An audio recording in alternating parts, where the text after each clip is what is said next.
Now we're turning our attention to the world of sport on News Geelong, and here I am with the cats. These cats are at the National Wool Museum, part of a very special exhibition, but how appropriate.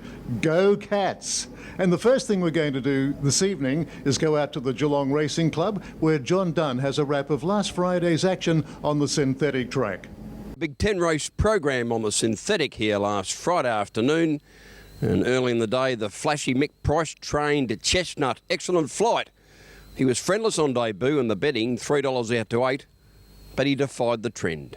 The rest were headed by a Rogue Force, but it's excellent flight, in full flight. 150 left to go, 2 lengths more bling, 3 Bears picking up. Belsatora the running rail, but excellent flight's going to be an excellent debut. Excellent flight, careering away by 3 lengths. 3 Bears second. Local trainer Chris Kelthorpe led in his first career winner when the Shank took out the distance race, the Geelong Advertiser, handicap over 2,000 metres with Damien Thornton in the saddle. The Shank and Oceanographer start to run on down the centre. It's Hot Tester from the Shank. It got to it in a flash. Oceanographer and then Musse Market down the outside, but the Shank's in front. Oceanographer trying hard to reel him in, but the Shank is full of running, and the Shank's going to win today. The Shank by a length on Oceanographer. The Darren Weir-trained mare Sewer Lady brought with her on Friday afternoon some good metropolitan form. And the tracks around Melbourne, and she was consequently backed in from $6 to $4 favourite. No surprise, and she duly got the money.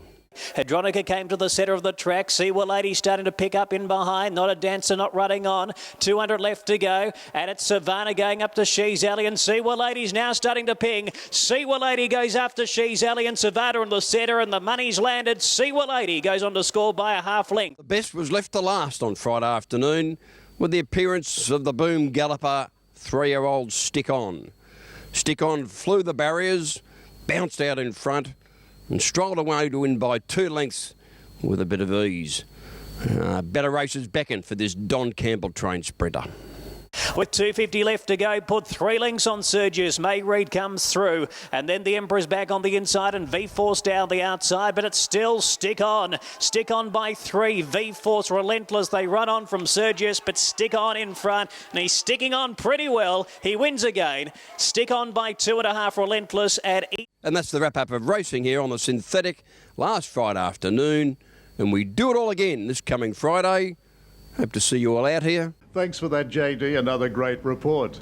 Well, now we're going down to the Colac football ground at Central Reserve, where a gentleman could be wearing a Cats jumper in the future.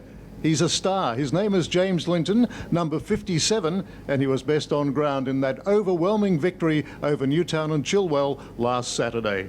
You were really right on the money straight away, and it looked to us to believe from what we could see that the coach had given you a bit of a, we're here to play today, boys. Yeah, that's it. As I said, like, we'd really been focused on getting in front. That's one of our main things, so that really helped. Like, as soon as we're in front, we're on from the word go, winning balls. So.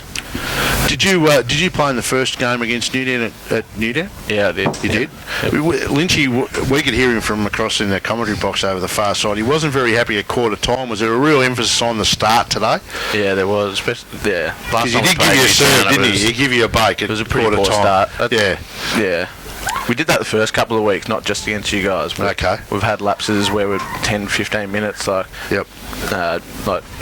Teams have like come up and kicked about like 6 goals, or like just after quarter time or half time. So that was another emphasis today. And what's your history with Colac? Do you play here? I played my juniors here. I went up to Queensland last year and the year before. Oh, okay. Playing the NEFL, so that was a good experience. And who did you play with up there? I played with Aspley. Oh, okay. I'm really intrigued the fact that there's so many new names from this time last year.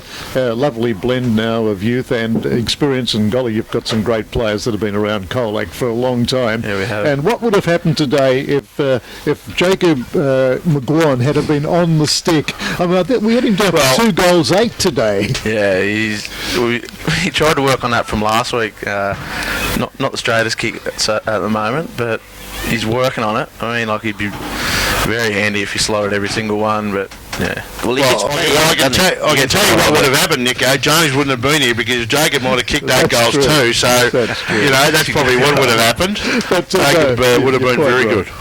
Now, have you got anybody to come back inside at the moment? At the moment, no, we do. That helped. About the 5 or 6 of the last 6, and I think this is the first time you've beaten a team above you at this stage of the year. Yeah. So that's a positive for the coach and the coaching staff and the players. I mean, you'd be delighted today to walk away with the 4 points. It is. It was a great win. Like we played very well last week, and then that third quarter, like they run over us, and that was South Barwon. South Barwon. They're a hard team to beat. We felt we matched it with them for a lot of the game, but just our fatigue and our skills dropped off in that last half, and today it stuck together. So it was good to beat a better team. We're going to take a break on News Geelong, but right after this, we'll be back with the coach of Bellpost Hill, Brett Gurgic.